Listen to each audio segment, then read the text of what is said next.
Welcome to Buddha at the Gas Pump. My name is Rick Archer. Buddha at the Gas Pump is an ongoing series of interviews with spiritually awakening people. I've done, it's coming on 500 of them now. It's still around 470 something. And if this is new to you, if it's the first one you've seen, you might want to go back and listen to previous ones. And if so, go to batgap.com, B-A-T-G-A-P, and look under the past interviews menu. There you will find a past interview that I did with Thomas Hübl. And that was about 5 years ago. And someone, Thomas's assistant or somebody, emailed me and said, Thomas is going to be at SAND and he'd like to have lunch with you. And we didn't get around to doing that, but I said, great. I said, maybe we can do an interview too. And we figured out when the best time would be. Here we are on a Saturday night. It's 9 o'clock. I don't know what time zone you're still in. It's 11 in Much Iowa. Later. But I love doing interviews in person when possible, and usually it's not practical. You know, I'd be flying all over the world. But the SAND conference is a good opportunity to get together with some people in person, and often meet them for the first time in person. So, I listened to Thomas was just telling me that he remembers our interview from 5 years ago and that he really enjoyed it and he thought we covered a lot of ground. I listened to it last week and I would agree. I'm not flattering myself, I just think it was a nice chemistry and we covered a lot of information. And so if you like this one, you might want to go back and listen to that one. You could even listen to that one first and then listen to this one. But in any case, here we are. And Thomas, I think we should just start, for the sake of those who are unfamiliar with you, with just having you give a bio of who you are. It doesn't have to, we don't have to go through the whole thing of, you know, we covered like at least an hour of biographical information in the first interview, so we're not going to do that.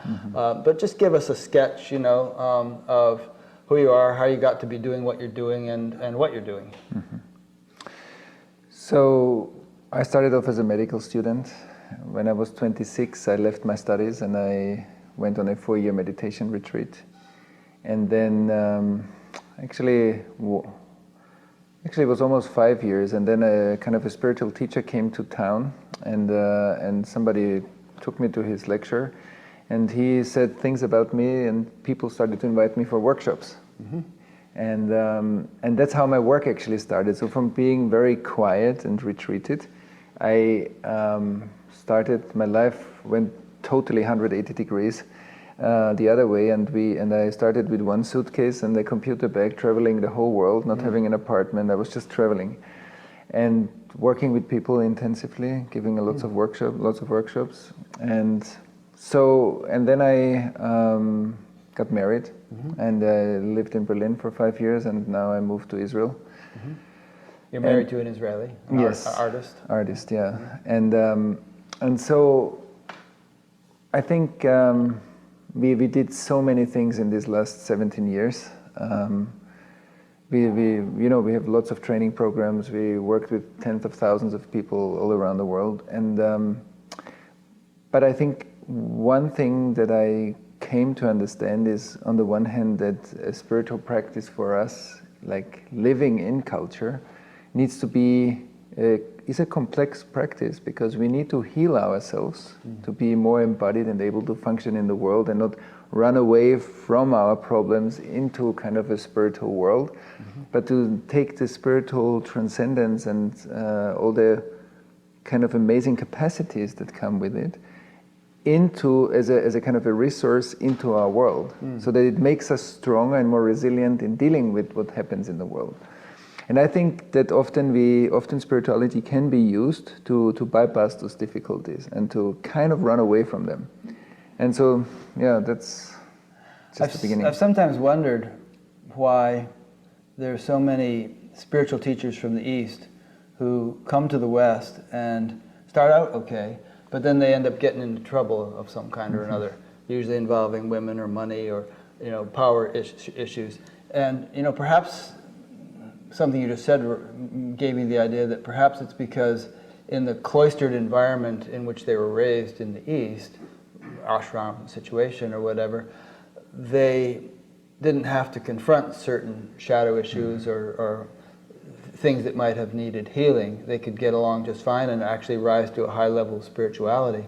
But then when they came out into Western society, a lot of those things began to be triggered, and things that they didn't even know, issues they didn't even know they had, began to sort of cause trouble for them. That's right. Yeah. And I think that's what we see in all of us, that simply all the trauma points, all the strong conditioning and the unconscious parts of who we are, they don't disappear usually. For some people, such a strong breakthrough that it kind of transforms at least a lot of their kind of unconscious past. But for many of us, our spiritual practice is a path, and we are waking up gradually. Maybe in chunks, but it's something that we need to put a lot of energy into our practice. And I think what we see often is that if shadow elements are not taken care of, the bigger a community becomes, or the bigger a spiritual community becomes, the shadow of the teacher kind of, it casts a stronger shadow kind of onto the community. And that's why it's not only do we see sometimes an isolation of teachers, because if somebody says, I'm completely done and ready, then they actually prevent that the universe can channel information to them about what they don't see. Right. Because they put themselves on a kind of an unreachable place. Yeah. So nobody can give them feedback. And I think that's why I find it very reliable when everyone, it doesn't matter on which level of consciousness that works with people, has some kind of supervision process that if I know that or if I even don't know, but I know there is somebody in my life that will tell me, even if I don't ask. And I think that's a very important kind of element, and we see this, that simply when, also in the different cultures, so when somebody comes into a different cultural field and is much more involved with people, so then all these shadows are important, and they don't disappear just like this. Yeah. It almost seems hard to believe that anyone would have the audacity to say, I'm completely done and ready. But believe it or not, people do say, it's all too common. You know? That's right. Yeah. And the bigger they are, the harder they fall, unfortunately. It's funny because I've, in the past year, gotten involved in the formation of this association of professional spiritual teachers. Beautiful. And we've been comparing all the codes of ethics drawn up by different other spiritual organizations and everything, and trying to craft something that could be a common denominator for the larger spiritual community of which we're a part. And we gave a presentation on it today at SAND. But the point you just made came up. Most of our presentation was audience interaction, and the point you just came up about the shadow of the teacher kind of casting polluting really the whole collective consciousness of the group around him, and taking on his shadow, and how crazy the scene can be. And a friend of mine was just saying today about the town in which I live, and which is a spiritual community, and how the younger generation has had so many problems with drugs and suicide and all this stuff. I know you talk a lot about trauma being handed down generationally. That's right. And this, unfortunately, I mean, there are obviously exceptions to it and some beautiful, bright people, but to a certain extent, this seems to have been a case in point. Yeah, first of all, I think the more teachers and communities will embrace the fact that we have kind of a higher development, a state development, and we have a process development. And for people that live in a cultural context and not in a cave in the Himalayan mountains, we have to have a process awareness. Define those two terms so we're clear. So state awareness is when I meditate and I attain higher, let's say higher subtle states or causal states or a non-dual state. Right. So these are states, and through certain practices we can induce those states, some at the beginning maybe moments, and then our consciousness kind of gets stabilized on a higher level. So suddenly I have access, I live in the physical world, but I have more and more access to the subtle world. Yeah. And so then I live in the physical and in the subtle world, and something happens in my meditation, because many people mix space consciousness like a kind of a silent expansion with awakening. A silent expansion is one state of stillness contemplation, and then we drop into a deeper state that goes beyond the subtle world. And then I live in the physical world, in the subtle world, and in the causal world. So simultaneously. So myself is myself is not anymore just my physical, emotional, and mental self. Mm-hmm. It's also not just my soul or my subtle self. It expands. So the center of identification gets larger and it contains more. So include, Ken Wilber puts it as include and transcend, or transcend and include. It means what today is me, tomorrow is in me. Yeah. It doesn't mean that my emotions don't exist anymore, but they don't run the show fully because I have more capacity to witness. And this is a constant process. And I think, so there's state development, and then there is also live interaction. There's a lot of information flowing between us when we relate. Mm-hmm. And when we really pay attention, because meditation and contemplation are also a way to increase the resolution. Mm-hmm. It's like you see a film, and suddenly you see every photo. Every frame. And so there is, you see there is a person that I didn't see when I saw the film moving, but I see it when it's a still, when I look at it clearly. And I think that's what we do in relational contemplation. That relation, there's so much information that we might miss when we relate to each other superficially. But if we really learn to attune, to use our whole body as if it had eyes all over, if we pay attention to the subtleties, the subtle movements in relation, so then we increase our process awareness. Because awareness means that I'm more aware of more of life. And this also means that I'm more aware. Every time I support an unconscious dynamic, I invest my life energy into the confirmation of an unconscious process. Mm. For example, there's like one example that I often use, but it illustrates it. Let's say you came to me and you said, listen, Thomas, I have a strong contraction in my back, I have a back pain. Mm-hmm. So if I'm a nice guy, I say, oh, I have a great massage therapist, and I give you his number or her number. But actually, in the moment I say that, I am already participating in your unconscious dynamic. Mm-hmm. Why? Because you present your contraction in the back as if it's an it. You don't say, I'm suppressing my fear so strongly that I get that tension over time hurts my spine. Could be that you lifted the dog in the wrong way and hurt your back, Yeah. Something I've done. That's true, and at the same time, there is already most probably like a weaker part of the back. Uh-huh. This is just an example, right, yeah. Okay. But we don't say that the tightness in my muscles is actually an active process. Yeah. That I learned maybe as a child to control my fear in tensing up. And it gets repressed and stored in certain parts of the body. Right. And if that tension stays for a longer time in the body, over time it's going to be painful, or it hurts the physical something body. Chronic develops. Yeah.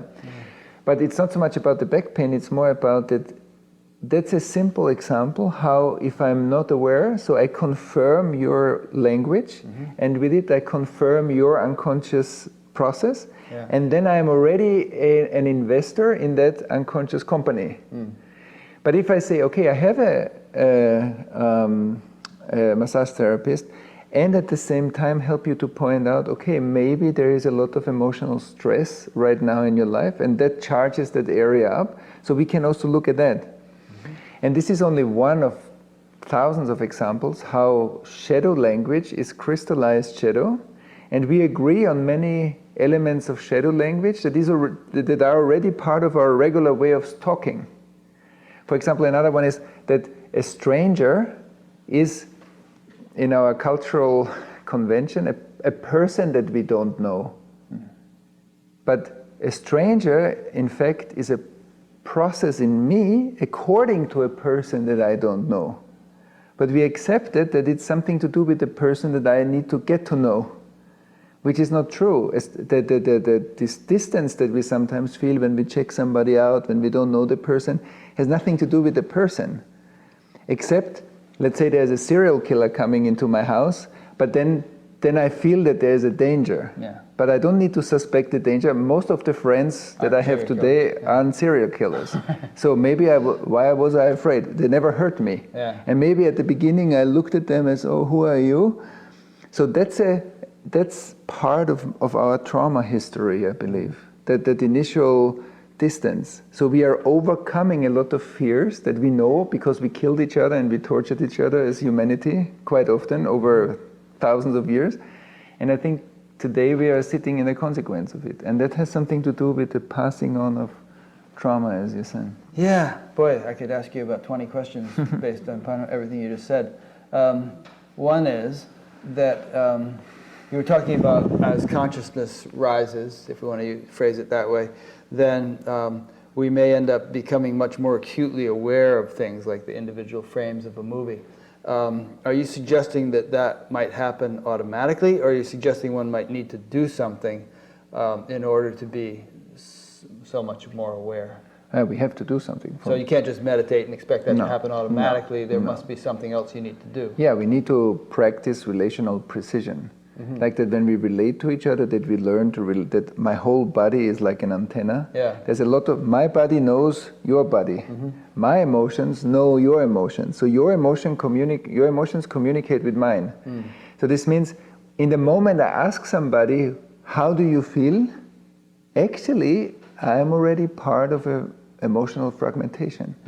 Because my emotional field should know what you feel. Because it's being communicated. If you're attuned enough to pick up. Right. Yeah. But why are we not attuned enough? Yeah.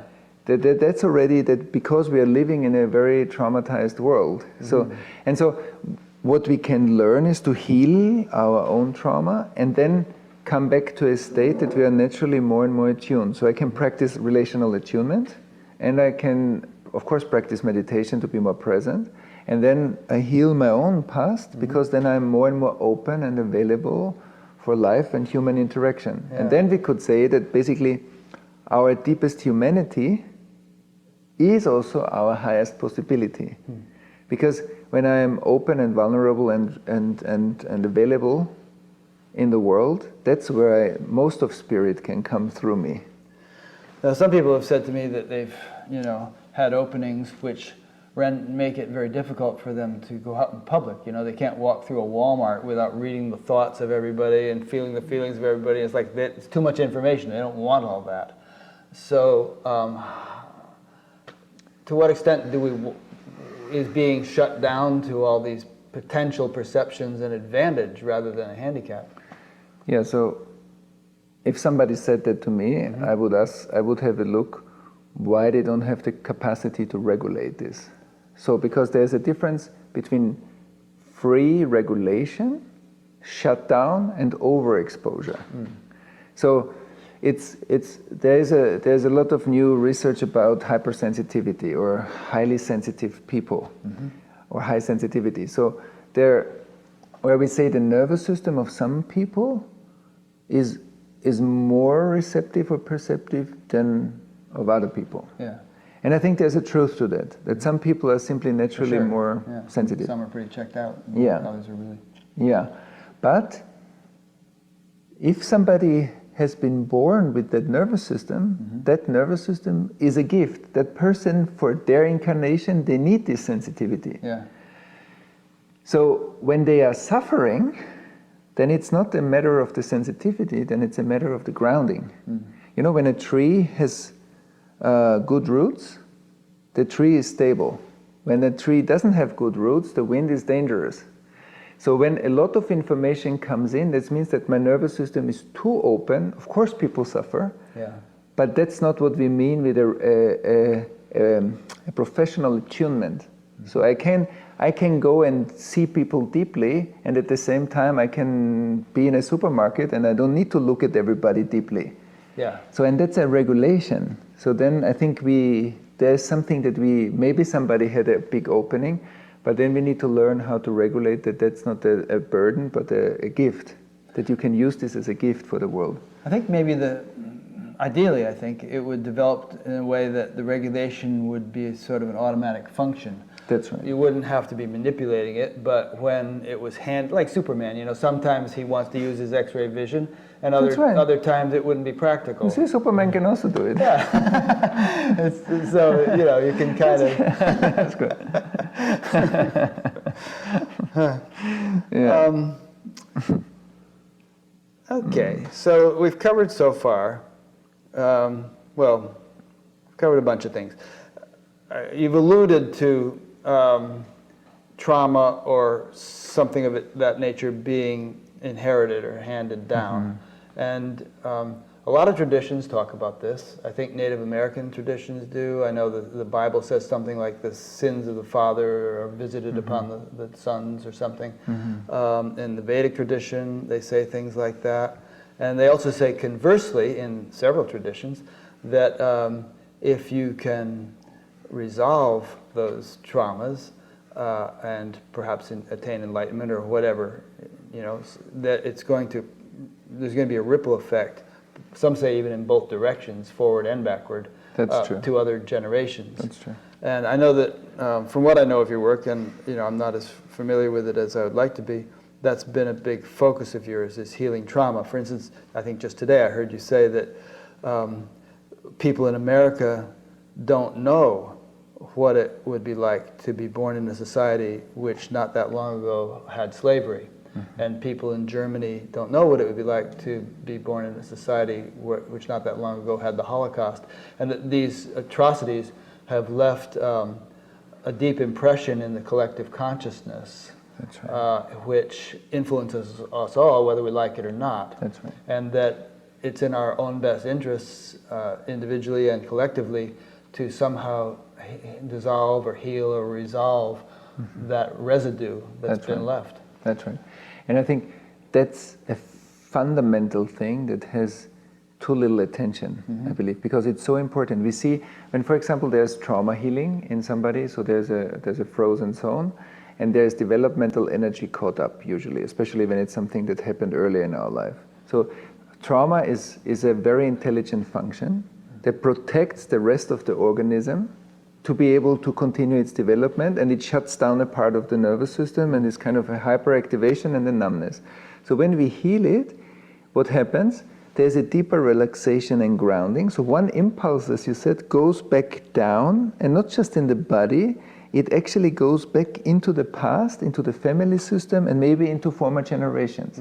And that's the principle of grace. So God inserted into creation, after some time, grace. What is grace? Grace means that the future has the power to rewrite the past.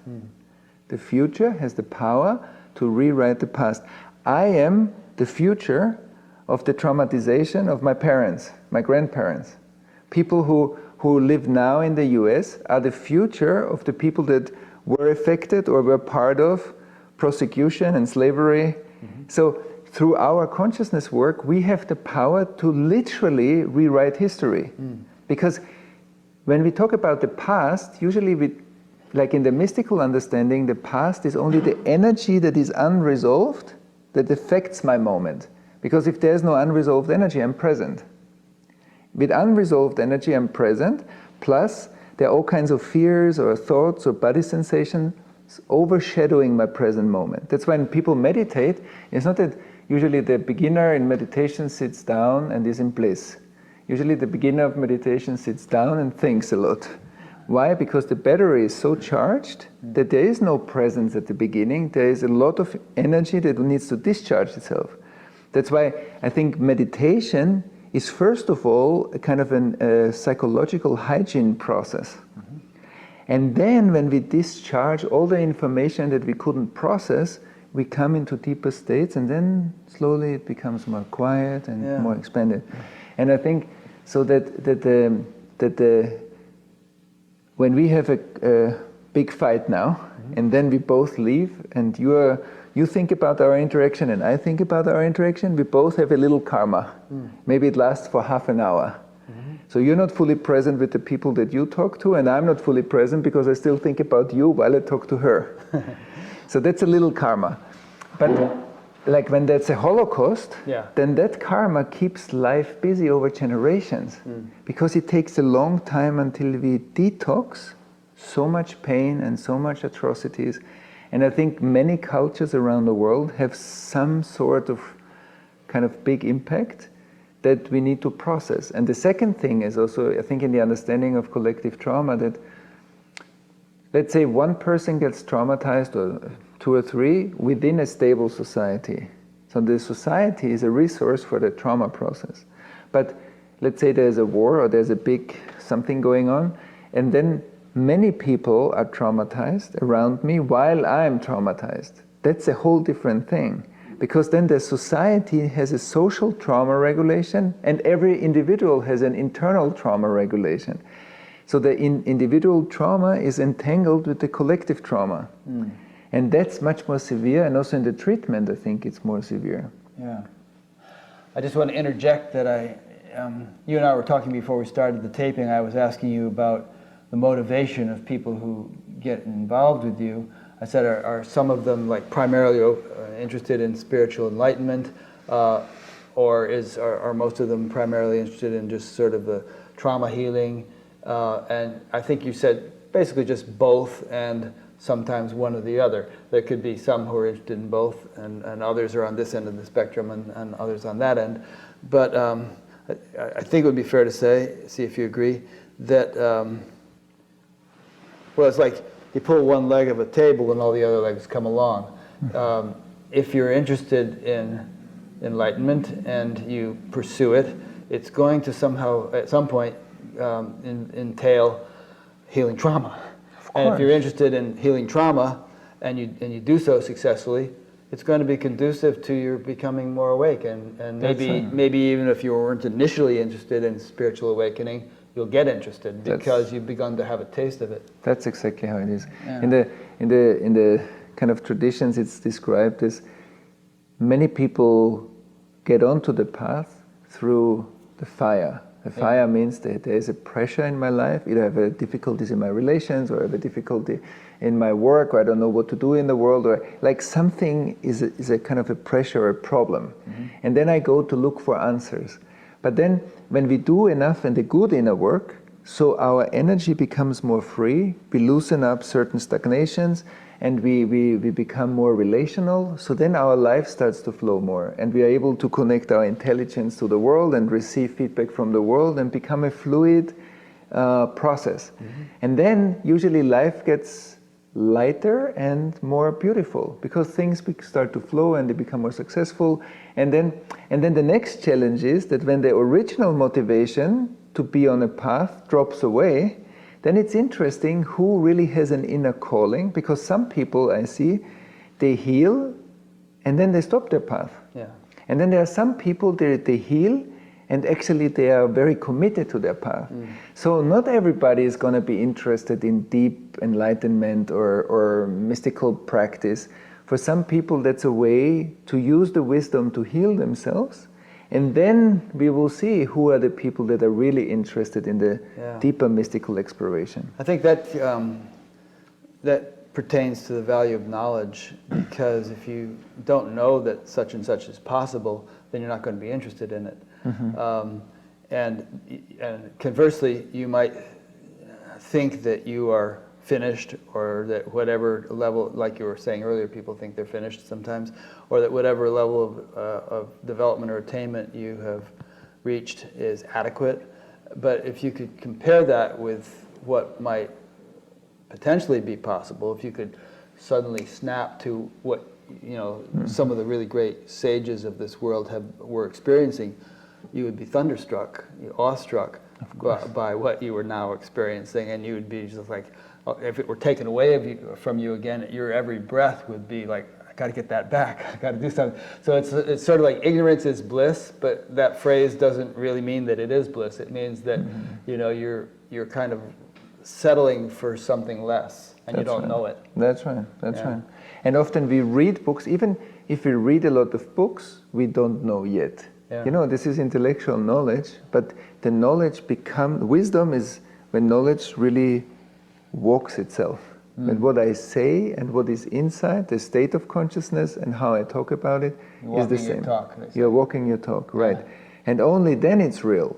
And it's good that we are informed, but only the practice or cosmic lottery, but that's not so common, really makes it real. And I think that's for all of us. And it's true, not everybody is, even if people know about higher states of consciousness, sometimes life is it can be very distracting. Yeah. That's why I say often, like we will see like who is kind of being pushed by the fire, and who is this and kind of hears the echo of the original creation. You know, who hears the echo inside? Because a calling is that we hear already the voice that calls us back into the source. There's an interesting story in one of the Vedic literatures. It's I forget the name of the master and the disciple, but the master was sort of like supposed to be an avatar, incarnation of God or something. The disciple was a very high being, and the disciple says, "Teach me about Maya. I want to understand Maya." And the master says, "Sure, I will, but first I'm thirsty. Would you get me some water to drink?" And so he runs off to the local village to get some water, and then he meets this beautiful girl by the well, and he falls in love with her and proposes marriage. They get married, they have kids, he starts farming, he gets involved in this whole thing, and then this great big flood comes and his family is washed away, and he's about to drown himself, and suddenly he remembers the master, says, "Master, master, save me," and then all of a sudden the whole thing disappears, and he's standing there with his master, and the master says, "Well, where's my water?" It was meant to illustrate how completely absorbing the world can be, and how Deepak was talking last night about how what we're actually perceiving is really a far cry from the reality of life. That's right. That's right. Yeah.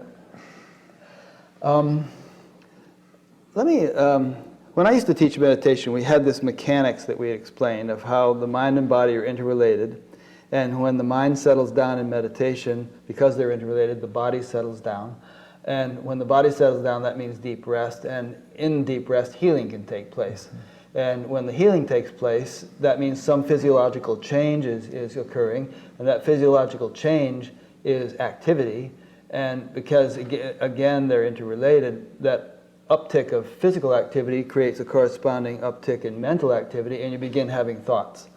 And the thoughts there in meditation are therefore not a bad thing. They're indicative of some sort of beneficial change taking place. And then when you realize that you've been off on thoughts, it means the physiological change has subsided somewhat, and you can take another dive. Does that kind of concur with your experience and understanding and how you teach?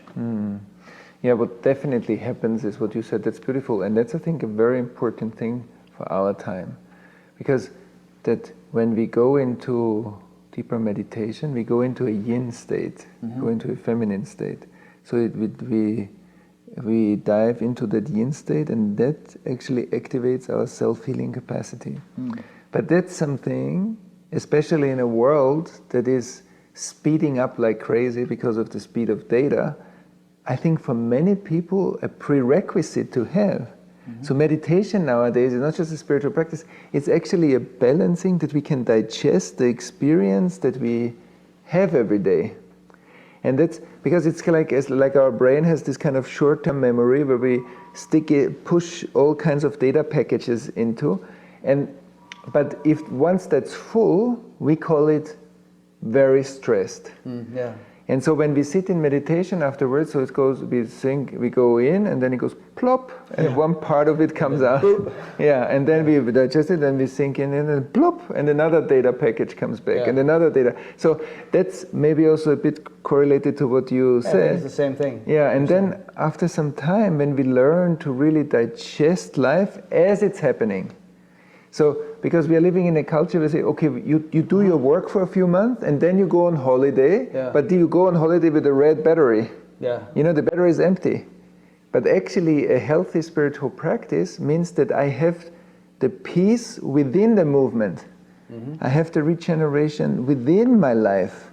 So when I go on holiday, I enjoy my holiday, my family, my traveling, whatever I do, my meditation retreat, but I don't come with the last 5% of my battery to the meditation retreat, and then I need 3 days to charge my battery. Yeah. So that's why we are saying, if like karma means to postpone energy. So karma means I cannot experience the experience right now, so I postpone it. And this can be a small interaction, but this can be a huge atrocity. It's the same. So through meditation and spiritual practice, we kind of bring the karmic delay back into presence. And that means that we learn more and more to live a life that is sustainable in every moment. Mm-hmm. So that every moment will be digested. But if I'm pre-traumatized, the digestion goes only up to a certain depth, and then it cannot heal. Yeah. That's why we need to clear our trauma so that then the current experience can really run through. Mm. And so for people that live in culture, our spiritual practices, we see that if the less we postpone, the clearer we get. The less we postpone, the clearer we are really in every present moment, and that becomes a state. That's not just happening a few times a day, that's happening more and more and more often. Because when we work, we're not supposed to be tired. We are supposed to be biologically tired, but many people, when they say they are tired, they get tired in team meetings, they get tired in therapy sessions, they get tired in many moments where tiredness is a reflection of the unconsciousness. Mm-hmm. So then it looks like, oh, I need a coffee because I sat in the board meeting and 3 people were tired in the board meeting because we didn't really say what really was going on. And then when we suppress life energy drops. And yeah. I think one idea that triggers in me is the notion of naturalness and nature's principle of least action. Nature operates that way. I think I might have used this metaphor in our last interview because I remember hearing it recently someplace. But if you throw a ball, there are an infinite number of paths that ball can take. But it will actually take the path of least action according to the laws of gravity and other laws. So if a human being, I think it's possible for a human being to be in tune with nature or not. Mm-hmm. And if they're not, then their action is very inefficient. Even the way the nervous system functions is extremely inefficient. It takes a whole lot of energy to do a certain thing, and a lot of energy is consumed that could otherwise be used for something useful, and so on. But and this is probably evident in athletics. A really great athlete moves in such a perfect way as to not expend energy needlessly, and performs in a way which is actually beautiful and very effective in terms of what they're trying to do. And it carries over into every field of life, not just athletics. I mean, you could be a businessman or academician or something, and your mind and body can function inefficiently and with a lot of gear grinding and wasted energy, or just smoothly and efficiently. And the people who are incredibly productive in this world have very often mastered that ability. That's right. Yeah. That's right. I totally agree. And the Tao Te Ching calls this Wu Wei Wu. Not like it's not you make the water in the river flow, or you push it, or you don't resist it. Right. You are as fast as the river. Yeah, you flow with it. You flow with the flow of life energy through your system. Mm-hmm. Right. And that's beautiful. That's in tune with nature, because we are nature. Right. And it's interesting that if there's a rock in the river that's impeding the flow of water, that rock gets pushed and pushed and pushed by the water until it eventually wears down. That's the nature of trauma. Yeah, so traumas are like the rocks in the river. And many interactions might trigger my trauma, my internal process. So my trauma gets hit again and again and again until I really take care of it. And it comes up again and again because life says, the self-healing mechanism says there is something, there is a rock, there is a rock. Stop ignoring it. We call it problem. Mm-hmm. When we say, I have a problem, life tells me, look at that rock, look at that rock. It's kind of the nervous system wants to detox the pain of the past.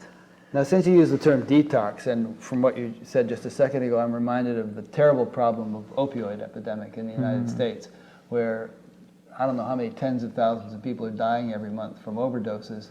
And I often think of these people, and there's often stories on the news, and I'm thinking, why don't they get it that it's such a short-term and hopeless fix to try to just blot out whatever it is they're feeling, couldn't they somehow, be helped to feel, or whatever it's going to take, to resolve the stuff that they're trying to block out, and thereby learn to live happy lives and not die? Have you ever talked to such people, or what would you say if you did? Yeah, I'd say that every process in life, once it exists, it's needed for something. And so, and that leads me, before I answer that question, it leads me to something else. Because we live in a culture where it's, at least in certain parts of the population, we call this part of me is a strength, and this part of me is a weakness. And so, naturally, we want to get rid of the weakness, and we want to hang out where is the strength. So we constantly split the world in two, in a good world and into a bad world. And then that split perpetuates itself in many situations. When I have opinions, usually I like the world or I dislike the world. In the spiritual practice, we need to get through our practice, when it's successful, we somehow kind of transcend that level of likes and dislikes, because I start to examine, okay, actually, why do I not like that person? Instead of taking this as a fact, I take it as a process question. And if I do this, and the same is with my weaknesses. So weaknesses are childhood heroes. So if I say this is my weakness, the weakness is a symptom of an intelligent process that I needed most probably as a child. So there was something overwhelming in my childhood. I established a certain function, but now that function doesn't serve me as a grown-up person. But it doesn't mean that it's a weakness. It was an intelligent process. So when we stop framing life like that, I think that's a very helpful thing to do. That we don't split the world into these two. And now when we look at people that have drug abuse, we see more and more that the amount of the addiction rate goes significantly up with the more adverse childhood experiences one has. Significantly is the rise of addictions. So do you think that somehow or other people are, there was a rash of childhood abuse or something, and that now those people are coming of age and becoming drug addicts? Or is it more something in the collective consciousness now? I mean, a lot of these people end up being veterans who have come back from war, and they have post-traumatic stress disorder, but not all of them. There's just a lot of people these days getting addicted to opioids. Why this epidemic? Because I think, that massive social trauma impacts get detoxed over generations. So every generation after will show certain symptoms. They might change, but they are basically still bound to the original traumatization. So for example, after the Second World War, we saw a lot of domestic violence later in Germany. So when people experience wars, it's not that when they come back it's over. No, they just kind of keep reproducing that violence because they are so traumatized. When their kid needs something or freaks out and it's too often, then the parent cannot handle this. So then they punish the child, which is a trauma for the child, and then it's kind of keeps on perpetuating itself. We just pass it on. And I think we simply are not aware yet, like there are more and more studies on adverse childhood experiences, how epidemic is domestic violence. And it's not only domestic violence, it's just simply painful attachment processes that are also very traumatizing for people. And I think if we see a high level of addiction rate, I think we need to think, okay, what's the underlying cause? What is underneath that the person is not regulated? Because addiction is a dysregulation, and trauma always causes dysregulation. And so when I'm not regulated, then I know how much I can eat, what I can eat, how I relate, and where are my boundaries, and where is my freedom and intimacy kind of pendulum. These are all regulated function of a grown-up being. And when somebody is in an addiction, usually there is a dysregulation before, and then there is a substance abuse and a substance addiction. But the substance addiction is mostly not the problem. The problem is that the boat underneath, that's the sail, but the boat underneath is a dysregulated nervous system that when the people stop, they simply start to feel a lot of pain. Yeah. And in order not to feel that pain, there's something on top of it. I wonder if there's, you always hear that the pace of life is increasing, and you drive around California here and the traffic is so horrendous and people are so stressed out, and friends have been telling me how everyone's so materialistic and $10 million isn't enough for them anymore, and stuff like that. And then obviously so many people have very little and are go up to Oakland and all the bridges are occupied by tents and people are sleeping in the parks in a sleeping bag with no other shelter. And I don't know, it seems like there's sort of a crisis situation that's becoming more and more critical, at least in the United States. And the United States is heavenly compared to Syria or Somalia or some of these terrible situations. So it almost seems like there is a greater degree of trauma. I mean, we're not in the middle of World War II. We're not firebombing Dresden or dropping H-bombs on Japan. And we're not in the middle of a civil war like we had. And Steven Pinker and some people like that outline all kinds of indicators of how things are actually a whole lot better than they used to be. But it almost seems like things are, maybe if Pinker is right, it almost seems like, yeah, he's right, but at the same time, other things are much worse than they used to be, as if the polarities are increasing. Right, and there are two things. I think you mentioned something very important. You said, on the one hand, the speed of data channels more data through our nervous system. So we need to deal with more data. More data also means, for example, more global news. Right. Through the internet, we have an amazing collective learning process. And we have an amazing collective trauma trigger. You hear what happens in Syria, you hear it 10 minutes after it happened, or 5 minutes. And so we are embedded in a lot of impulses that kind of come to our nervous system. And trauma is always a reduced movement. So when there's more data flow and a reduced movement, the reduced movement gets triggered much more. Yeah. So that's one thing. And the other thing is that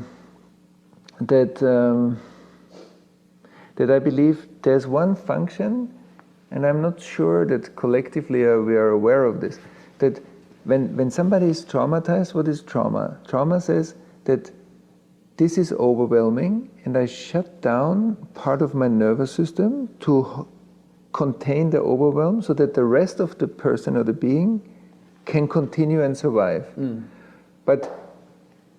So this is now in my nervous system somewhere. It sits in my body. So this stays there, stays there, stays there. And this is what I'm saying is also true, I believe, over generations. So if something happened like a war, this is such a massive trauma. Like they try to do therapy with Holocaust survivors, and in Israel they stopped after some time because they had a too high suicidal rate. So when you open the trauma, it's so overwhelming that somebody cannot handle it. So the best is to keep it that way sometimes. Yeah. So, but then stabilize the person around this, but not open this Pandora's box. But then, after generation, when the nervous system feels safe, for example, if we have a good trauma therapist that gives us a safety, then that information releases. So sometimes we see after 2 or 3 generations only the release of the trauma and the massive rising of symptoms. But now we are in a good time. Why are you all drug addicted?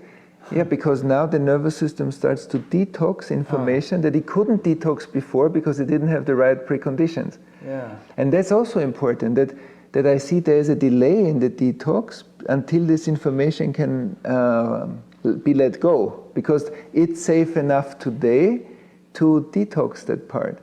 So we have 2 things. We have an enormous speed of data that creates a pressure, and we have also maybe because it's a good time, now there's more of it out there.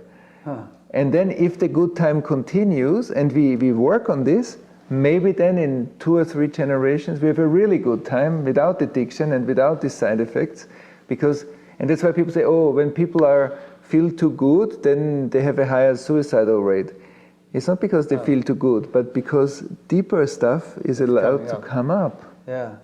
It's interesting. So the way you're phrasing it, it's almost like karma or trauma, or whichever term we want to use, is like financial debt, and it has to be paid off sooner or later. Right. And if it's not paid off by this father, then his son inherits it, and he's going to have to pay it off. And if he doesn't, then his son. But sooner or later, it's going to have to be paid off. And I don't know if it's accruing interest and getting bigger, or what. But it kind of rings true what you're saying. There's a sense that, once something, and it might be interesting to ponder for a minute how it's stored, because I don't think it's just stored in our neurophysiology. That's the grossest level, perhaps, and perhaps there's a neurophysiological representation of it in terms of, I don't know, certain impressions in the nervous system, which possibly physiologists could understand. But I think you would agree, and I think I've heard you say, that there's a subtler field which is all-pervading, That's right. more or less, and that we're all sort of living in that field. That's right. And influenced by it, and we influence it. That's right. And that's where the stuff is stored, kind of like the national debt, we all have to pay taxes to help to pay it off, but it's not the sole burden of any one of us. And so what we need to do is figure out ways of paying off that national debt of karma, of healing the collective field, and really, I think I've made the point. You can elaborate. So that's beautiful what you said. So when we say the debt is often suppressed unconscious information that is not in our awareness. Because once we are consciously aware of it, it's already starting to resolve. So what we are saying is that when we come into life as a soul, we actually, when the light of our soul gets connected to the conception, it needs to go through collective layers of information, more family, until it meets the DNA of that conception. So when we come down, we collect subtle information that has already tendencies. And that tendencies fit to the certain situation where we get born into. And that means that the debt is always like an unconscious field that is charged with information. Now, when you look at this, the Enso, the sense circle, what does it say? It says, once energy has been born, it needs to fulfill its cycle. Like when you throw the ball, it will fly, fly, fly, fly, boom. When the energy is discharged, it rests. Like when energy is being born, it needs to fulfill its cycle until it returns into nothing. Like in the Tao Te Ching, everything issues from it, everything returns to it. So, and when energy returns, we have peace. And so that means that that once pain is created, even if it's not if the person that experienced the Second World War is not alive anymore, that energy is still around because it hasn't been fulfilled.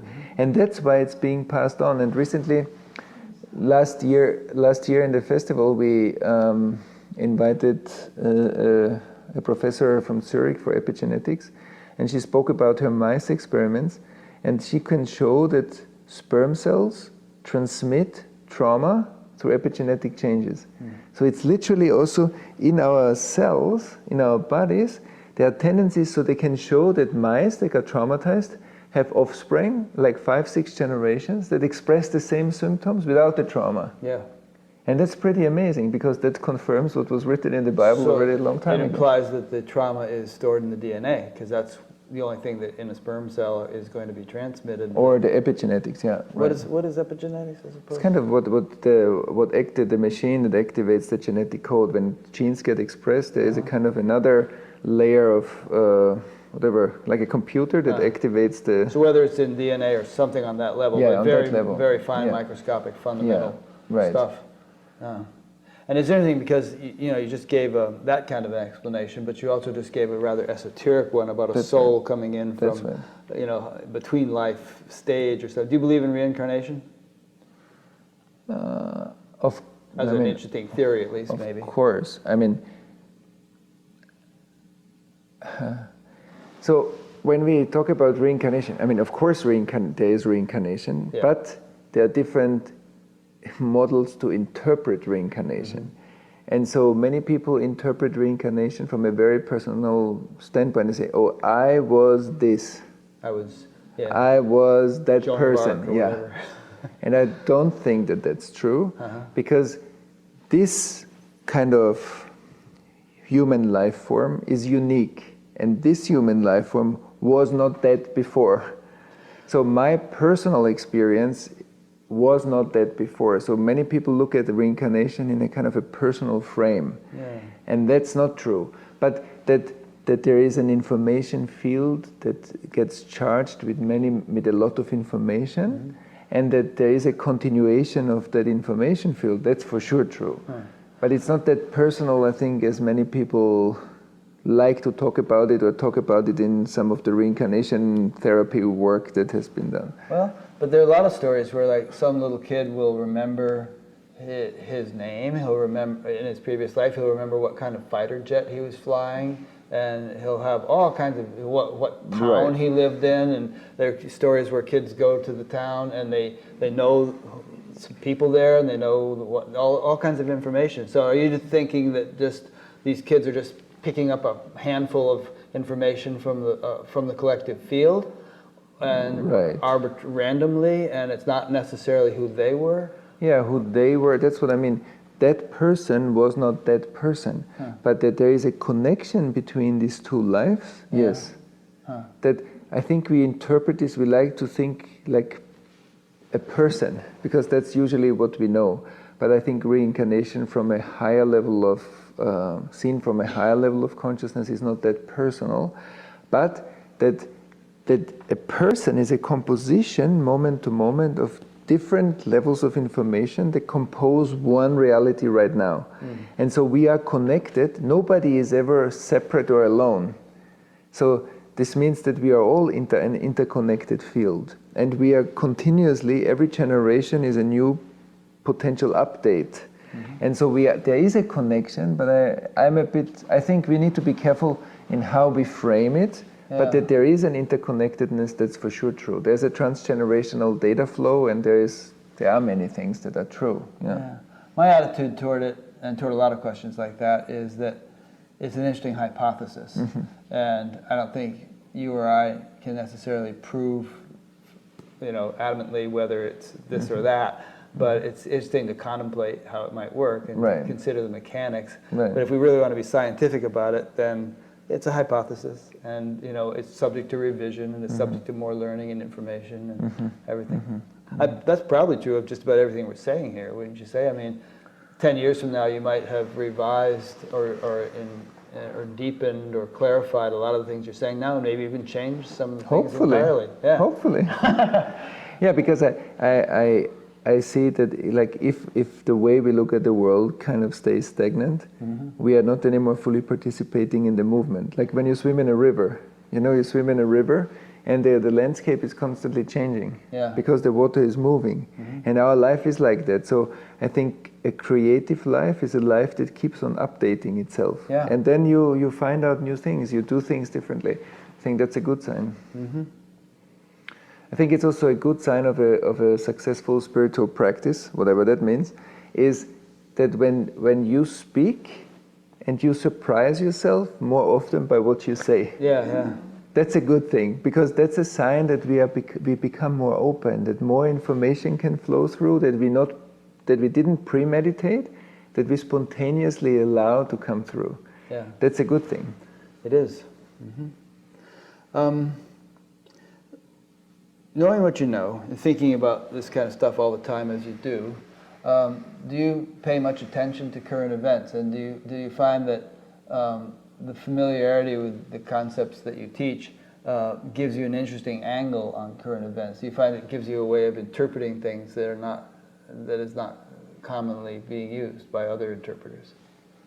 No, of course I pay attention to what happens in the world, and I think also that spiritual practice means that we constantly increase the resolution of how we experience life. And so we deepen, and the more we deepen our awareness into life, of course, the deeper we go, the more connections appear. You know, the more the interconnectedness of everything kind of arises moment to moment. And I think that's helpful in looking at stuff.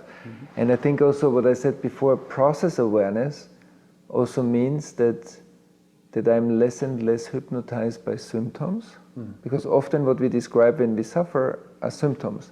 Yeah. And that my awareness goes more and more to I often say, there's not much help if we cough together in the smoke. You breathing smoke, I breathing, we're both coughing. So it's at least one of us or some of us should find the fire, and take care of the fire so that there is no smoke. Yeah. And I think that's simply what process awareness is, that we more and more listen to the essential aspect and mostly to that which is not being spoken about. Yeah. So when a client comes and tells me about his or her issues, I'm much more interested in what you don't tell me than in what you tell me. Because what you tell me, you're anyway already aware of, but I am the one that needs to be aware of what's not being communicated. And I think that's also true for the social process. So there's a lot of dealing, for example, in the political landscape, we deal a lot with the symptoms. Yeah, but what are the root causes? But what is actually the root cause that needs those symptoms to be there, or needs that process to be there? Yeah. That's much more interesting, because there is the change possible. The change is never possible in the symptoms, but the change is possible in the creation of this, what creates that symptom.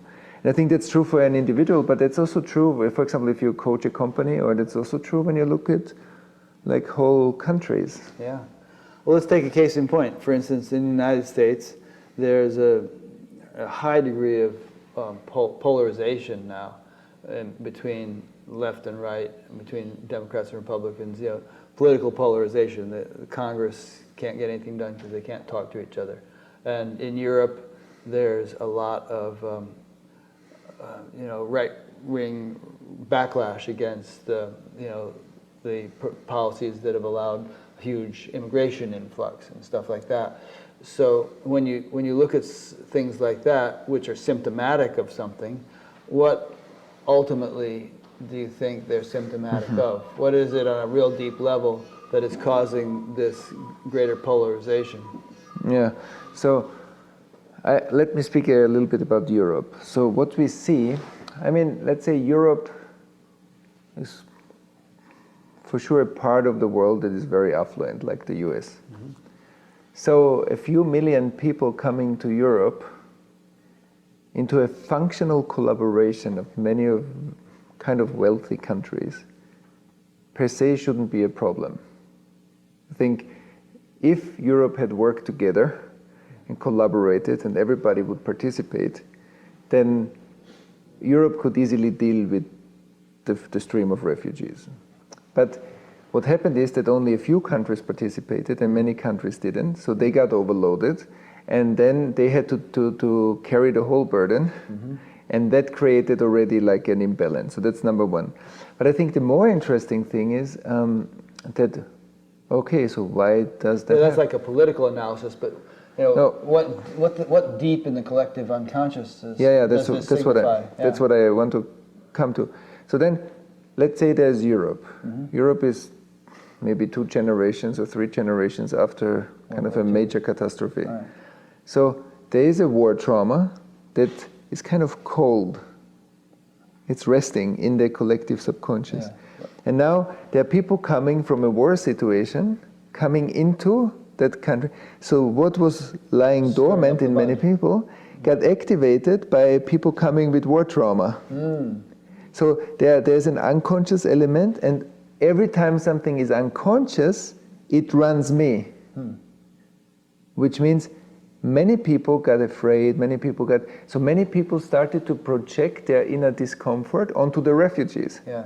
So suddenly they are the bad ones. And maybe there are also some people that are, they're doing criminal things and they're like everywhere, but it's not that all the refugees are like that. Right. But I think there is a strong reactivity now because we are actually not dealing with the trauma, we are dealing with the polarization. And I think there is a similar thing that really the racial question in the US, the whole slavery topic, that hasn't been properly dealt with. Yeah. And that creates continuously a strong polarization. Because I think if we were really to open that up, a lot of social structures in the US would change. And that's not, I think that's not allowed yet. Like psychologically, many people subconsciously don't allow this. Even if we are very liberal, it's still not fully allowed. And I think that's a strong process. And as long as that information cannot move, and it's unconscious, it will create polarization. And at the moment we see this very strongly. Yeah, very strong. But that's always when the legacy starts to run the show. I often say unconscious energy is destiny, conscious energy allows for a new possibility. Yeah. And I think and often like with ourselves, when we get very afraid, we project it often onto other people because it's easier to think you are the cause of my discomfort and I need to take it back. Because if I can get you out, I feel better, but this doesn't mean that I dealt with my discomfort. But then another person like you comes and I feel again fear. So I need to deal with my fear first and then relate to the world.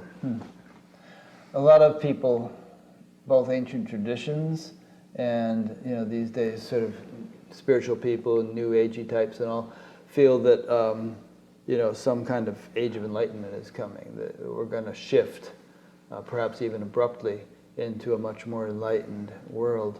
And if we do that, then I guess a lot of things that exist in our current world really won't fit anymore.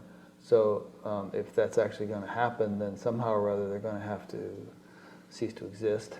I mean, do you ascribe to that kind of notion that we could be on the brink of some radical shift into a better time? And if so, do you feel like these prophecies of tremendous turbulence taking place as we make the transition, and perhaps in light of the kinds of things you say, would that turbulence be symptomatic of a kind of a stirring up of the mud and a rapid resolution of a lot of long-held traumas, latent traumas? I think we are already in the middle of it. In the middle of it now. Yeah. Because like there are two elements that kind of support it. One is that like we see many people around the world, they do some kind of consciousness work at the moment. Many. Increasing all the time, I think. Yeah. So certainly something is calling those people to do it. Yeah. So there's one thing. The other thing is that we created a global brain, like the internet and the whole communication technology, now AI. So we are creating a new thing that hasn't existed before. We never had something like that. So this creates kind of a much higher synchronization around the world.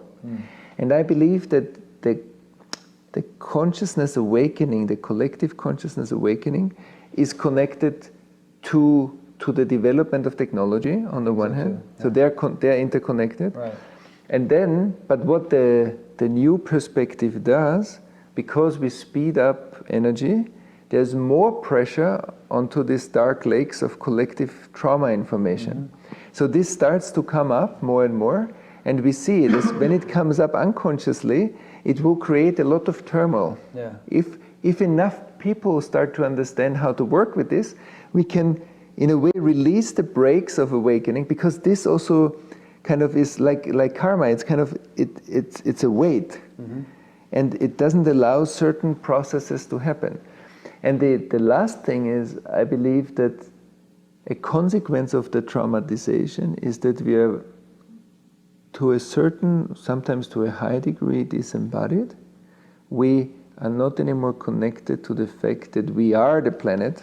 My body is water and carbon and whatever. That is the planet. And so, because we are separate, we don't care enough. And because we don't care enough, we start to produce a catastrophe. And if that continues, then you have really a turmoil, because suddenly you have people that lose massive amounts of people will lose their job through technology. There will be a massive amount of climate refugees, because in certain parts of the world it will be harder and harder to live. Oh yeah. And if sea level rises 10 feet, there's going to be hundreds of millions of people evacuating the cities. And scientists keep updating their predictions, so it comes closer. Like the plagues in Egypt, you know, the plagues in the Bible in Egypt means that at the beginning change was a whisper, it was out there. And then it comes closer and closer, like in our lives. Often we don't change our lives until we really have a problem. Until we really have to. And we have to, or we suffer in our body. And so we see that all the pollution that we put out, this is like 20, 30 years ago, we put it somewhere out there, but now we suddenly discover in this whole global brain that out there is in us. You know, there is no out there anymore. It doesn't matter where I dump my waste and all this toxic stuff and all the pesticides, they slowly come back into my body. It's the same. I mean, the oceans are full of plastic and the fish are eating the plastic. And they're saying that within 50 years we won't have any fish or a negligible amount, so that'll be the loss of a whole food resource. And that's terminal. And the droughts and everything else could you know, decimate the land food resources, and then we're really going to have refugee crises. But aren't we getting pessimistic here? But that's a possibility. The beautiful thing in the mystical understanding of reality is that because I am not on the planet, but I am the planet, because of that, I understand that I am part of the game board and not a player on the game board. If that's true, then all the inner work that we do is part of the change of reality, and that means that the world is not a fixed entity. The world is being fixed by our collective state of consciousness. So it's not that we will end up having no resources. In that possibility of reality, we won't maybe have resources, but that doesn't mean that that's the only possibility.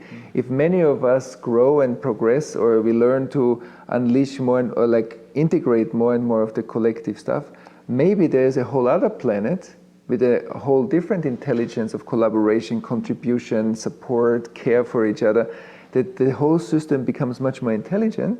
And then, like, we see this when we work with clients. If there is a certain inner condition, the person goes that way.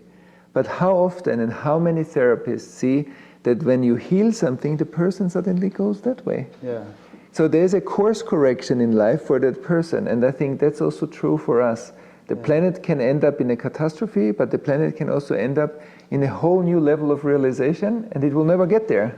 You know, I've been thinking the last few days, and I'm sure others have thought this too, but it's just become more clear to me that you know, this is, we're living in a time. I mean, ever since the invention of atomic weapons, there's been the possibility of wiping out life on Earth. For the first time in hundreds of thousands of years, that has been possible. But we managed to keep that at bay. But now we've found other ways of doing it. And you know, we're looking at the very real possibility of that happening through climate change and other such things. And it's almost as though the Earth has an immune system, and we are agents in that immune system, as if white blood cells or something. And that the way that immune system is kicking in, the way we can see that it's kicking in, is that there's this spiritual upwelling taking place. You know, this epidemic of interest in spirituality and actual genuine awakenings. So it's almost like that's the way the Earth's immune system is rising to meet the challenge of the possibility of mass extermination and the suffering that would entail. And so that gives me optimism. That's right. And I think what we need to maybe add is that more and more people that use their spiritual practice to bypass the difficulties of the world start to become interested and resourceful to meet the difficulties of the world. That the world is not an illusion, but the world is part of our repair. So our repair is in the engagement with the difficulty, and the more we embody ourselves, this here holds, this body is not whatever 47 years old, this body is millions of years old. That's the difference. So the whole achievements of life, from the very first cell up through the plants and the animals and everything is here. Yeah. And that means that our awakening goes back through here. And so when we look at the realization of Christ, and then we look at what has been said in the Bible, so on the judgment day, the dead will rise. Right. What does it mean? That zombie apocalypse. Yeah, right. Hollywood's full of it. So what it means is that in here there are thousands of lifetimes of life that led up to this moment, to this conversation. So many lifetimes developed that we can have this conversation that sit in us. So if our awakening kind of like grace ripples back in time, ripples back through this body, and we really embody our enlightenment, then we actually ignite all those souls that were part of the process that led up to here, being unified. So they are alive in that realization because all of it leads up to this moment and to that realization. And I think that's the possibility of a collective revelation, that enough people practice an embodied spiritual practice where we download the light of spirit into ourselves, and that's actually igniting a massive awakening, because then it's like a wildfire. Then it's not one person after one person after one person, that it's your body transmits a lot of light into every cell in the room. That's a game changer. Yeah. And I think if we don't escape anymore and say, oh, I cannot hear this, I need to be in peace, I need to be with my green smoothie somewhere. If it doesn't matter where I am, because where I am, that's where life wants me to be. And then it doesn't matter if life brings me to the green smoothie, perfect. And if life brings me into a war zone, also perfect. And then, because I say often to people, because sometimes in our groups we talk about causal meditative states, and then maybe 1 hour later we need to deal with stuff that comes up from the Holocaust. But actually it doesn't matter, because all of this is life. And if the more fluid I become, the more I'm not fixed into one thing, one state, one part of myself. Whatever life brings, there's a fluidity to be with. And I think that's beautiful. Yeah. It's interesting that, a lot of times I think people who are trying to come up with practical solutions to the problems regard spiritual people as being a little impractical, because, oh fine, you meditate and you get into some nice high level of consciousness and you feel groovy, but what's that going to do about the, carbon dioxide in the atmosphere, or the melting of the methane in the Arctic, or the mass dying off of the bees and whatnot, which could decimate our whole agricultural system. But what I think is that, obviously meditation and spirituality and spiritual awakening is not just some groovy subjective thing where it's all nice and enjoyable, but it has tremendous influence on the way one interacts with the world and one's creativity and so on. If it's genuine, and we saw a presentation at the SAND conference today by this guy who's figured out a way of restoring the bee population, and he gave this whole thing about the interconnectedness and this whole chain of events that takes place between trees and bears and animals of various kinds and bees, and he's actually got this contraption that has some little, you put a bunch of honey water or sugar water and then a few drops of this stuff that's derived from mushrooms, and the bees love it, and it cures the stuff that's killing them. And the Norwegian government just bought 40,000 of these things. And oh wow! Yeah, that's amazing. Yeah, and it's kind of like it could really take off. So it could be that these dire problems that seem insoluble, and and there are actually environmentalists and people saying that we've got about 10 years left to live, and it's too late, nothing can be done. I think there could be 11th hour solutions that come about, which, as in most cases, are unforeseen. We never see the brilliant breakthroughs that end up taking place, and that the engine behind those, the impetus behind those, will be this upwelling of creativity that results from the upwelling of collective consciousness. That's right. Yeah. And then in the mystical understanding, you say there's always the light that potentially has the power to turn around the difficulty. Yeah. But often it's a fish that's swimming around our legs, but we don't see it. Right. So often the information of the solution is already somehow here, but we are not able to see it until we uncover it through some kind of process. And I think that's the same for, I think, all the people that have the answer to solve climate change are already around. It's like a puzzle piece. All the people that are interested and feel called to work on it, we just need to see how this forms an answer in the world. And so I think what you say is very true, that often some revelatory kind of inventions or insights change a lot of the game. But I think the combination, we call it the combination of inner and outer science, doing enough inner work to be able to do the outer work that's needed, the scientific breakthroughs, the technological solutions or breakthroughs to help us to deal with the current situation. Yeah, and some might say, great, technological breakthroughs, look at how much good those have done us. That's what's gotten us to the brink of destruction. But no, the question is not if we have brought ourselves to the brink of, not technology. No, but the tools we've created have had very... Or how we use them. How we use them, which is where spirituality comes in. That's right. Because it hopefully gives us the intelligence and not the intelligence, the wisdom to use them intelligently. That's right, that's right. And the good thing is that AI became it's the welcomed alien. Suddenly humanity has another. Before it was always the aliens. We thought, the aliens will come and kill all of us. Right. And now we don't have that, but we have suddenly AI. It's kind of alien that landed here, and suddenly we think, oh my God, this will kill us, this will torture us, this will...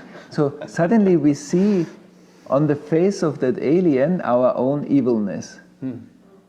Because we also contribute a lot to the extinction and so how we treat animals is torture.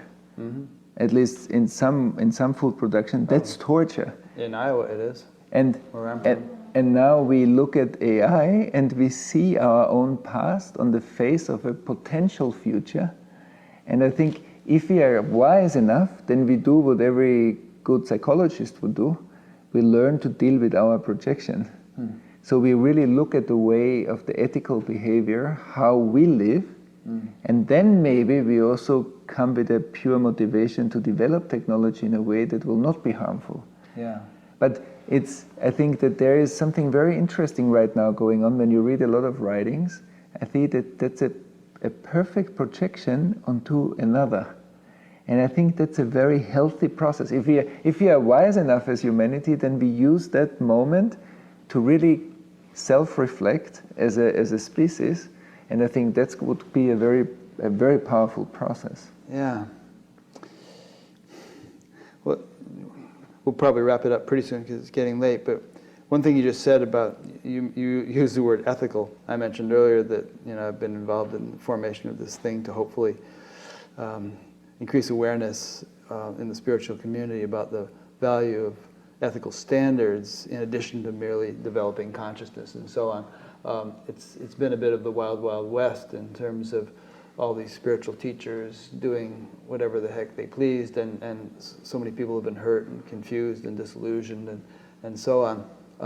But I mean, I've kind of made it sound that spirituality is going to be this great savior that's going to save humanity, from disaster at the last moment.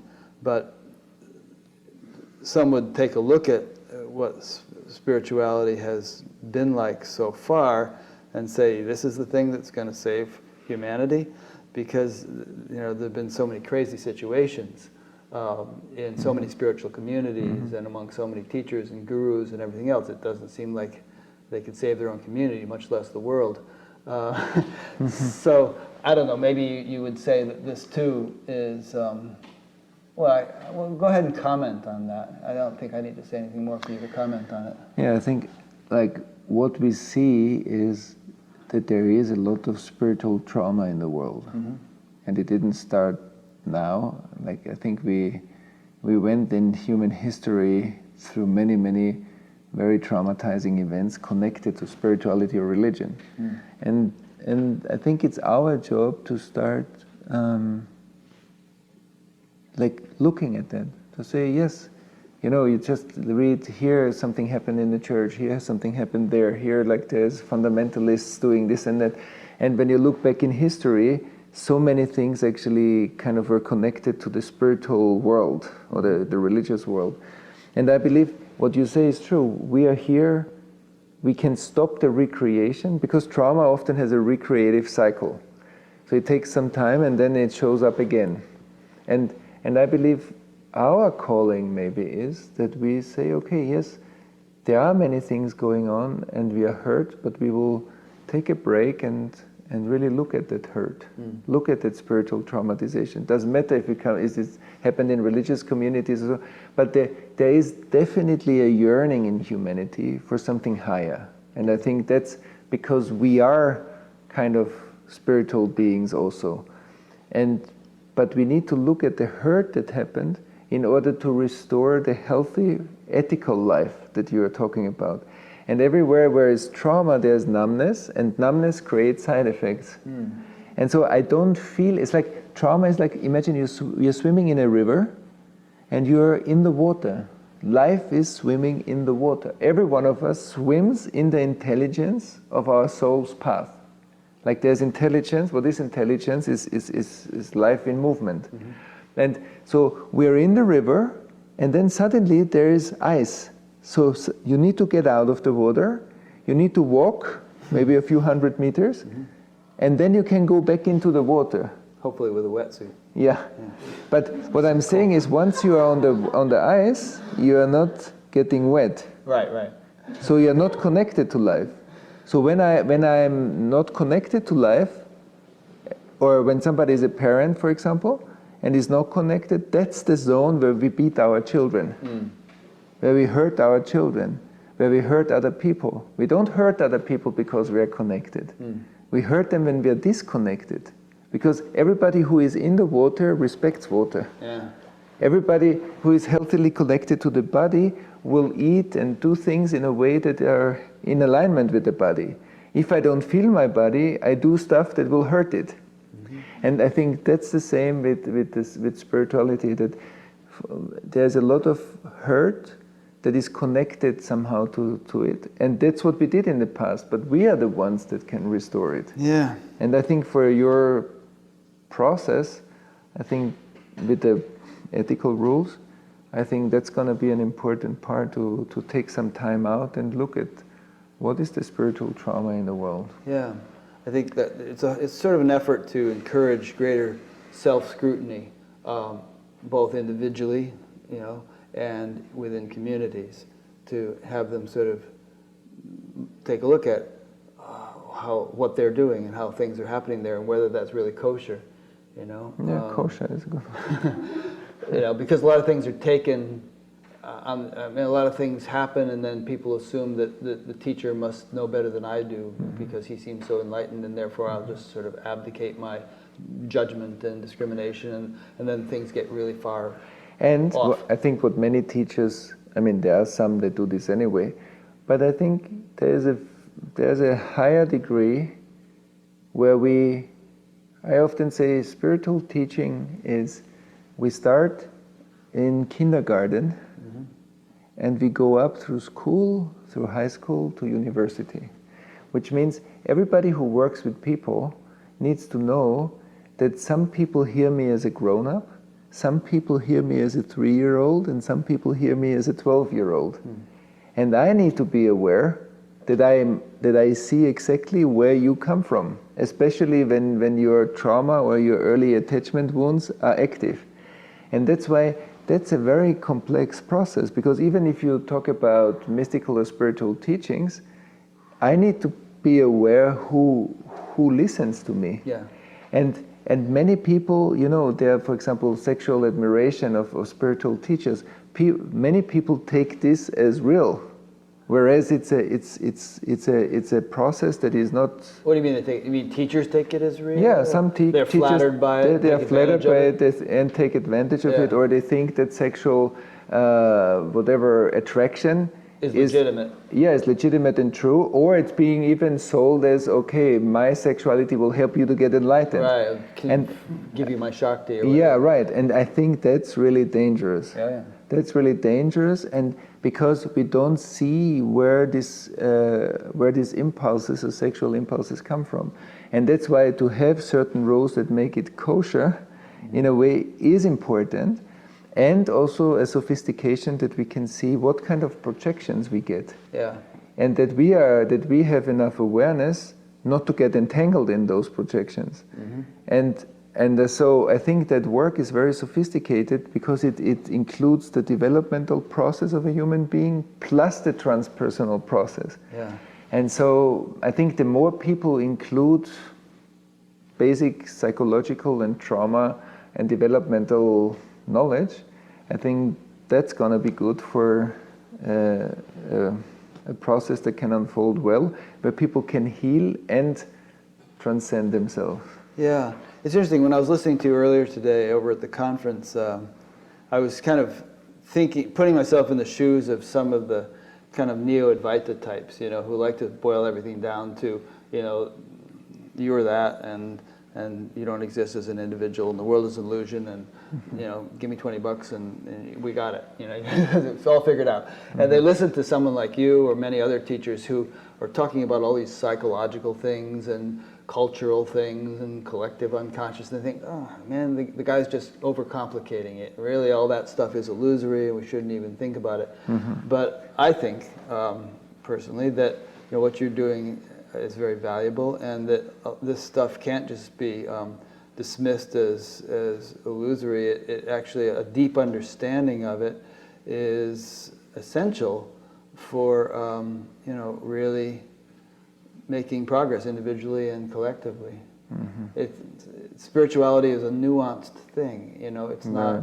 I mean, in a sense, it's very simple, but it's not simplistic. It's nuanced, and there's great richness and complexity if you really want to understand it thoroughly.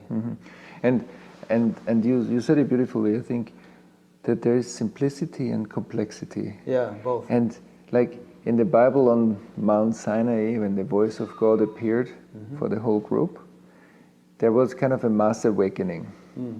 And it says when the voice spoke, everybody felt it spoke personally to me. But what is the meaning of this? These are just metaphors, but the meaning is that the most universal is expressed through the most individual. So that your individuality and the beauty of your crystallization is part of the non-dual reality. That's different than this is an illusion, this is no, this is beautiful, and all of it creates all of it. So energy and emptiness is not two, means that the energy that runs through me and all the stagnations, they are part of my repair and my enlightenment. So the personal karma that I took on is part of my repair. And I think because that's very complex, that's not so easily accessible. Yeah. Because then it becomes also very sophisticated. It's very simple and it's very sophisticated.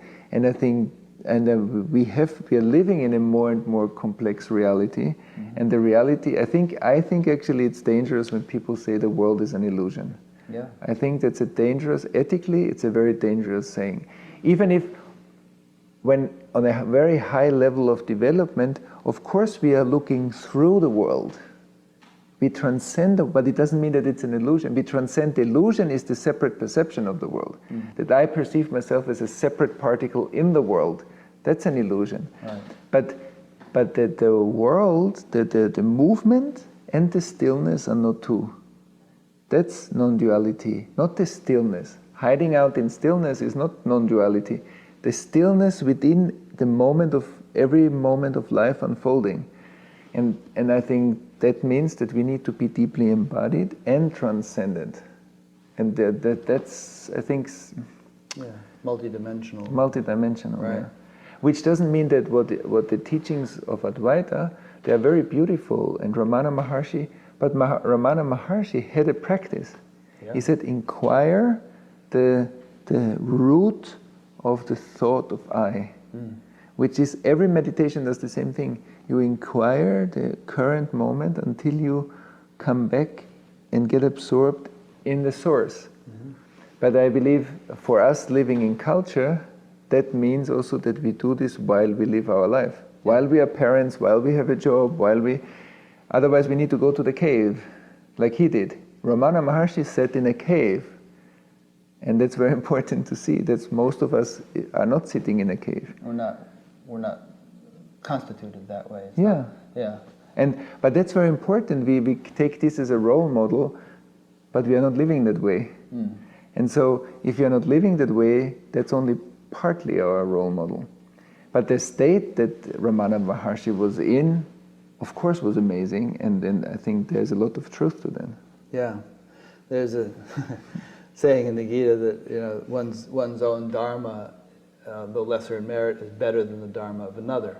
So perhaps Ramana Maharshi was living the highest dharma, but then it goes on to say better is death than one's own dharma. The dharma of another brings danger. So if everybody tried to live the life of Ramana Maharshi, it would retard their evolution. It wouldn't necessarily accelerate it. And for those of us who are suited and constituted to be active in the world can be a very evolutionary place, and full of all kinds of lessons that we wouldn't otherwise learn. That's right. And I believe that there is an importance in practicing our stillness, meditation into deep states of stillness. I mean, that's inherently important. Do you have a daily routine like that? Yeah, no. Some kind of meditative routine on a daily basis? Yeah, it changed over time, and like I meditated over almost 30 years, and I was on a 4-year meditation retreat in a way, and so yes, I have a practice, but my practice became more and more like part of my work with people and all my groups, and also became more and more like a kind of a healing work for people. So you don't just get up in the morning, meditate for a while, and then start your day, or that kind of thing. And if I meditate, then that's also often including someone or some people that need it. Yeah. Okay. Good.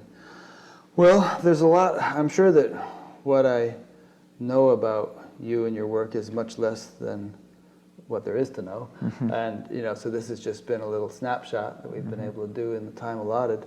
But is there anything that's important that I haven't even thought to ask you, or that you haven't so far had a chance to say? First of all, to thank you for the work you do, because you bring together lots of great people and lots of different perspective onto like the essence of life. And I think that's important for everybody to hear, and then see what deeply resonates and learn to follow resonances. I think that's why you're doing a great job. And I always enjoy our time. There's a deep, thoughtful exploration that you induce, and that's lovely. Well, and you induced that in me. I mean, it's very enlivening to talk to you. You kind of like get my mind working in ways that it wouldn't ordinarily work. So I appreciate that. In fact, everyone I interviewed does that in their own way, but each one is different. So it's cool because it sort of gets different cylinders firing. Yeah, that's right. Yeah. And I believe that maybe one last thing is that all of us that do enough inner work to become like grounded and present enough in the world, and have maybe the capacity to expand that awareness into the cultural process and partake in the cultural process, but also help that we together walk into the jungle of our collective legacy. I think that would speed up our evolutionary process.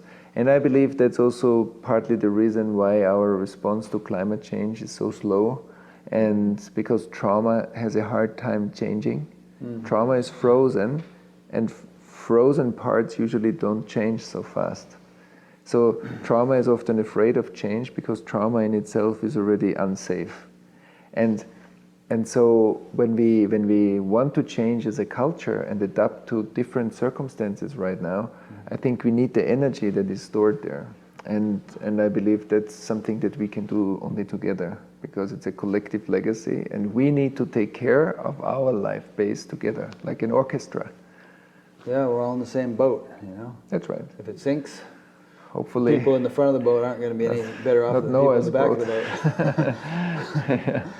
Yeah. Well, thank you, Thomas. I've really enjoyed this. Yeah. I'm sure you have.